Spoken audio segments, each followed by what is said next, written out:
In the wake of Saturday's massacre, Afghanistan's president is calling on the United States and its allies to take all troops out of remote areas and Afghan villages. Chief Foreign Affairs Correspondent Lara Logan is in Washington. Lara, good morning. Good morning, Charlie. If these demands are carried out, what are the consequences?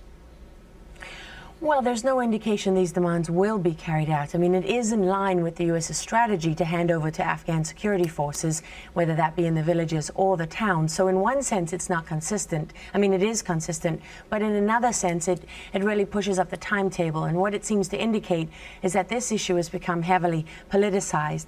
But it does play to something that President Karzai has been saying for a long time, that the problem is not in the villages of Afghanistan. He has been very critical of an increasingly aggressive strategy in the villages by the U.S. because he feels that that is replacing what really should be an effective strategy regarding Pakistan. And if you look at his statements over the last few years, he's made that point repeatedly. And so far, there's been no change in the U.S. policy towards Pakistan. So it doesn't appear that the U.S. has heeded his call to this point. And there's no indication that, the U.S. is going to do anything dramatically different now. And no indication that Pakistan is going to do anything about its borders either. No, or its sanctuaries, or its aid for the militants, or, et cetera, et cetera. The list is endless. But there is also the question of what strategy the United States can pursue if counterinsurgency is unable to be carried out in the way that it is prescribed. Well, yeah, that's very clear. But is counterinsurgency being carried out in the way that's prescribed now anyway? I mean, that's a question in itself. And there is another question about whether there should or shouldn't even be a counterinsurgency, because the Taliban, Charlie, as you would remember, were in power when the U.S. went in 2001. And so they see themselves as a government trying to restore their rightful grasp, and hold on power. They don't see themselves as an insurgent force in the first place. So, the whole picture in Afghanistan is very distorted and only becomes more distorted when something like this happens. But the real question I think that you're asking is about trust. If trust is the basis of the strategy, does it have any chance of succeeding if that trust is consistently eroded?